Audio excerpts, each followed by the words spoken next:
आज शिशु आगामी कालीर भविष्य ये तो समस्त जानती किंतु शिशु माने समाज रे केते सुरक्षित से विषय विचार आपन को आज करिवार आवश्यकता अछि।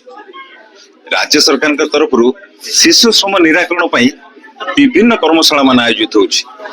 आज भद्रक रे आम सहित अछंती राज्य शिशु सुरक्षा आयोगर सदस्य मनस्मिता कुटिया ताको स्वागत करबा एवं केउ परिस्थिति रे राज्य सरकार के ए आभिमुख्य रहिछि आ केमिति आगामी दिन रे शिशु मान को सुरक्षा करि हबो ता ताको मोर सुनिबा आपन स्वागत करछि। नमस्कार।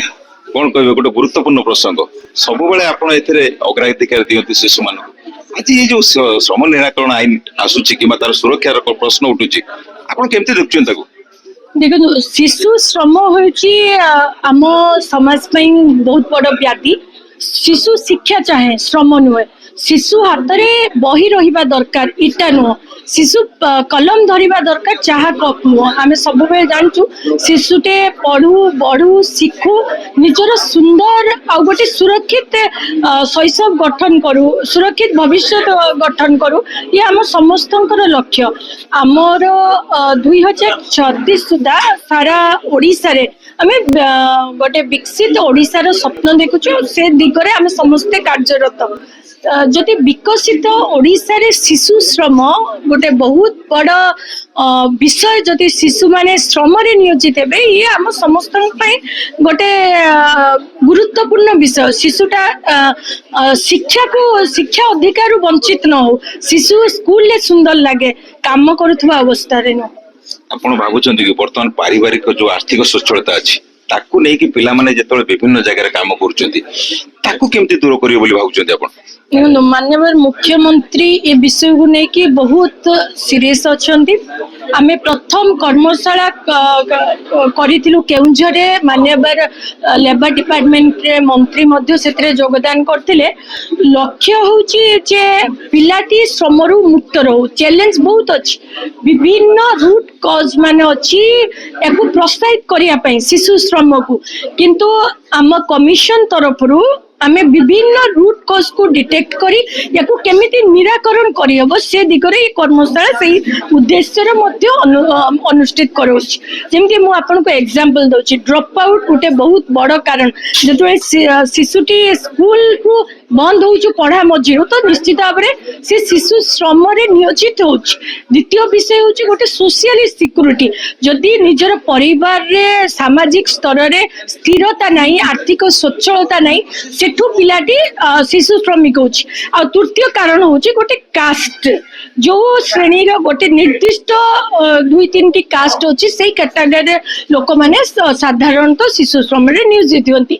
ई रूट कॉज को डिटेक्ट करी केमिति यार निराकरण करी हबो चाइल्ड कमिशन या पई विभिन्न समय एडवाइजरी जारी करछि। जेमति ड्रॉप आउट पई एडवाइजर जारी हिछि। जति पिलाटी 7 दिन बंद होछि तो कमिशन तरफ एडवाइजरी डीओ माने को जाइछि जे शिक्षक माने पिला घर को जानतु सेठी पिला कोन पई बंद हिछि आ पुणी केमति स्कूल ले जॉइन करिवो ता पई शिक्षक दायित्व नियंतु। द्वितीय विषय होछि गोटे सोशल सिक्युरिटी।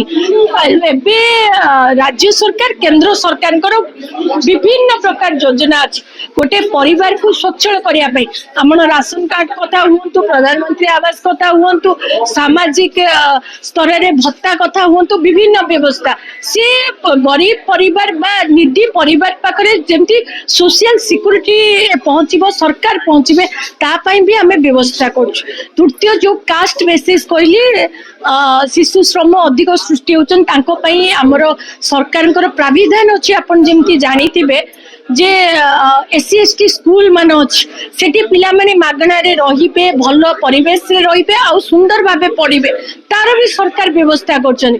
विभिन्न डिपार्टमेंट सहित गोटे टीम वर्क माध्यम रे जेमति आपनकर डीडब्ल्यूओ डीओ लेबर डिपार्टमेंट डीएसडब्ल्यूओ समस्त डीसीपीयू यूनिट सीडब्ल्यूसी सबु डिपार्टमेंट आउ इंक्लूडिंग पुलिस जो टास्क फोर्स हमर गठन कराइछि आ प्रशासनिक अधिकारी समस्त को मिलित सहयोग करे ये व्याधि को हमें समाज रो आ हम भद्रक रो हमें निश्चित दूर करि परिबो। आपण भाबुचंदी कि जो विभिन्न विभाग शिशु मानक पई काम करछि ବର୍ତ୍ତମାନ ସେ ସମନ୍ୱୟର ଅଭାବ ଅଛି ବୋଲି ଶିଶୁମାନଙ୍କୁ ଏମିତି ହଇରାଣ ହେବାକୁ ପଡୁଛି କିମ୍ବା ଯୋଉ ସଚେତନତାର ଅଭାବ ଯେମିତି ଆପଣ କହୁଥିଲେ କର୍ମଶାଳାରେ ଅଭିଭାବକ ମାନଙ୍କୁ ସଚେତନ କରିବା ଇଏ ଗୋଟେ କାଠିକର ପାଠ ହଉଛି କି ସରକାରଙ୍କ ପାଇଁ? ଦେଖନ୍ତୁ ଏଇଟା ମୁଁ ଆରମ୍ଭରୁ କହୁଛି ଯେ ଇଏ ଗୋଟେ ସାମାଜିକ ବ୍ୟାଧି। ଇଏ କହିବାର ଅର୍ଥ ଇଏ କୌଣସି ଜଣେ ବ୍ୟକ୍ତି ବା କିଛି ଜଣ ଅଧିକାରୀଙ୍କ ଦ୍ୱାରା ଇଏ ସମସ୍ୟା ସମାଧାନ ହେଇପାରିବନି। ସମାଜକୁ ଆଗକୁ ଆସି ଛିଡା ହେବାକୁ ପଡିବ ଯେ ଆମେ କେମିତି ସମାଜ ଦେଖୁଛୁ। ଆମ ପିଲାଟି ଶିକ୍ଷିତ ହୋଇ ନିଜର ଭବିଷ୍ୟତ ଗଢୁ ସମାଜ ଦେଖୁଛି ନା ଆମ ପିଲାଟି ହୋଟେଲରେ କାମ କରୁ ସେ ସମାଜ ଆମେ ଦେଖିବାକୁ ପସନ୍ଦ କରୁଛୁ। ଯୋଉ ଇଏ ସମସ୍ତଙ୍କର ଉତ୍ତରଦାୟିତ୍ୱ ଆଉ କର୍ତ୍ତବ୍ୟ ମଧ୍ୟ। ପିଲାଟି ହସିଲେ ଦେଶ ହସିବ, ସମାଜ ହସିବ। ପିଲାଟି ତାର ସୁରକ୍ଷା, ତାର ଶିକ୍ଷା ଅଧିକାର, ତାର ବିକାଶର ଅଧିକାର, କୌଣସି ଅଧିକାରରୁ ସେ ବଞ୍ଚିତ ନ ହଉ। ଇଏ ଅଧିକାରୀ ମାନଙ୍କର ଯେତିକି ଦାୟିତ୍ୱ ଅଛି ସମାଜର ଆଉ ଅଭିଭାବକ ମାନଙ୍କର ବି ଦାୟିତ୍ୱ ଅଛି। ଆମେ ବିଗତ ଦିନରେ ବିଗତ ବର୍ଷରେ କଣ ହେଇଥିଲା ସେ ବିଷୟରେ ମୁଁ ତ ଅଧିକ କହିବାକୁ ଚାହିଁବିନି, କାରଣ ସମସ୍ତେ ଜାଣିଛନ୍ତି କୋଉଠି ନା କୋଉଠି ସମନ୍ୱୟର ଅଭାବ ହେଇଥିଲା। କିନ୍ତୁ ଏବେ କିଛି ଦିନ ପରେ ଆମେ ତ ଯେବେଠୁ ଚାଇଲ୍ଡ କମିଶନ ଜଏନ୍ କରୁଛୁ ଆମର ପ୍ରମୁଖ ଭୂମିକା ଆମେ ଲାଇନ ଡିପାର୍ଟମେଣ୍ଟ ତଥା ଆମ ଷ୍ଟେକ୍ ହୋଲ୍ଡର ମାନଙ୍କୁ ଆମେ ଆକ୍ଟିଭ କରିବୁ।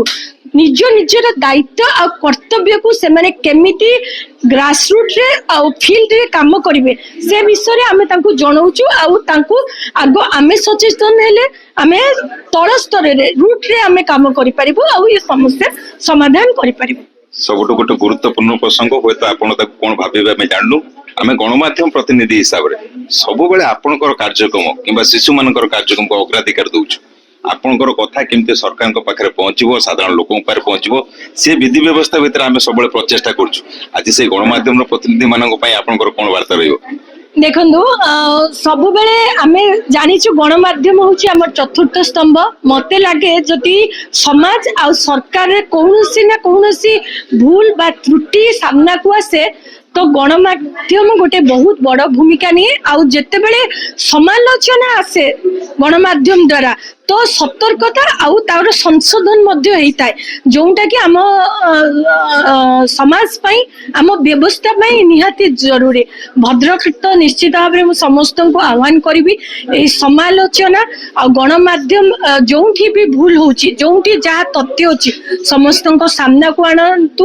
ଆଉ ଆମେ ନିଜ ଭୁଲକୁ ସ୍ୱୀକାର ମଧ୍ୟ କରିବୁ ଆଉ ତାର ସମାଧାନ ଦିଗରେ କାମ ମଧ୍ୟ କରିବୁ। ଜଣେ ଭଦ୍ରକବାସୀ ହିସାବରେ ଆପଣ ଆଜି ଭଦ୍ରକବାସୀଙ୍କ ପାଇଁ କଣ ରଖିବେ? ଯେହେତୁ ଆପଣ ଦୀର୍ଘ ଦିନ ଧରି କାର୍ଯ୍ୟ କରୁଛନ୍ତି ରାଜ୍ୟରେ, କଣ ଭଦ୍ରକ ଲୋକମାନଙ୍କୁ ଆହ୍ୱାନ କରିବେ ଆଜି? ଦେଖନ୍ତୁ ଭଦ୍ରକ ଜିଲ୍ଲା ହଉଛି କଳା ସାହିତ୍ୟ ସଂସ୍କୃତିର ଜିଲ୍ଲା। ଏଠି ମାଟିରେ ଶହୀଦ ମାଟି ଆମେ ୟାକୁ କହୁଛୁ। ଏ ମାଟି ଗର୍ବିତ କରାଏ ସମସ୍ତଙ୍କୁ। ରାଜନୀତିରେ ସର୍ବାଧିକାର ଅଛି ଏ ମାଟିର। ମୁଖ୍ୟମନ୍ତ୍ରୀ ଏ ମାଟି ଦେଇଛି। ରାଜନୀତି ହଉ କି ସଂସ୍କୃତି ପରମ୍ପରା କୋଉଥିରେ ବି ଆମ ଜିଲ୍ଲା କମ୍ ନୁହେଁ। ତ ଭଦ୍ରକ ଜିଲ୍ଲାରୁ ଆମେ କେମିତି ଶିଶୁ ଶ୍ରମକୁ ମୁକ୍ତ କରିବା ୟାର ସାମୂହିକ ଦାୟିତ୍ୱ ମୁଁ ଆପଣଙ୍କ ଗଣମାଧ୍ୟମ ଜରିଆରେ ସମସ୍ତଙ୍କୁ ଆହ୍ୱାନ କରୁଛି। ଇଏ ସମସ୍ତ ନେତୃତ୍ୱ ମାନଙ୍କର ଦାୟିତ୍ୱ, ସମାଜରେ ରହିଥିବା ସମସ୍ତ ସାମାଜିକ କର୍ମୀ ମାନଙ୍କର ଦାୟିତ୍ୱ, ଲୋକମାନଙ୍କର ଦାୟିତ୍ୱ ଆଉ ସର୍ବୋପରି ସମସ୍ତ ଅଧିକାରୀ ମାନଙ୍କର ବି ଦାୟିତ୍ୱ। ଆମେ କର୍ତ୍ତବ୍ୟ ଭାବି କରିବା ଆଉ ଭଦ୍ରକ ଭଳିଆ ସଂସ୍କୃତି ସମ୍ପନ୍ନ ମାଟିକୁ ଶିଶୁ ଶ୍ରମ ମୁକ୍ତ କରିବା। ଦର୍ଶକ ବନ୍ଧୁ, ଆପଣ ଦୀର୍ଘ ସମୟ ଧରି ଶୁଣୁଥିଲେ ଜଣେ ଭଦ୍ରକର ଝିଅ ଆମ ଅଞ୍ଚଳ ପାଇଁ ଗର୍ବ ଆଣିଛନ୍ତି। କାହିଁକି ନା ନିଜର ଜୀବନର ଅର୍ଦ୍ଧାଧିକ ସମୟ ସେ ଶିଶୁ ମାନଙ୍କ ପାଇଁ ଦେଇଛନ୍ତି। ଆଉ ତାଙ୍କର ଉଦ୍ଦେଶ୍ୟ ମାତ୍ର ଗୋଟେ, ଶିଶୁ ଶ୍ରମ ନିରାକରଣକୁ ସଠିକ ଜାଗାରେ ପହଞ୍ଚେଇବା। ଆମେ ମଧ୍ୟ ଆଶା ରଖୁଛୁ ଆପଣ ମାନଙ୍କର ସହଯୋଗ ତାଙ୍କ ପ୍ରତି ରହୁ, ଯାହାଫଳରେ ସେ ଯୋଉ କାମକୁ ହାତକୁ ନେଇଛନ୍ତି ସେଥିରେ ସେ ନିଶ୍ଚୟ ସଫଳ ହେବା ସହିତ କେବଳ ଭଦ୍ରକ ନୁହେଁ ସାରା ଓଡ଼ିଶାବାସୀଙ୍କୁ ମଧ୍ୟ ସେ ଧନ୍ୟ କରିବେ ଏବଂ ତାଙ୍କର ପରିଶ୍ରମର ଫଳ ଆଗାମୀ ଦିନରେ ନିଶ୍ଚିତ ଏକ ସଫଳ ହବ, ସେ ଆଶା ନେଇ ଆଜି ଆମେ ରହୁଛୁ। ଭଦ୍ରକରୁ ପ୍ରଭାତ ବିଜୟ, ଆର୍ସି ନୋଡିଆ।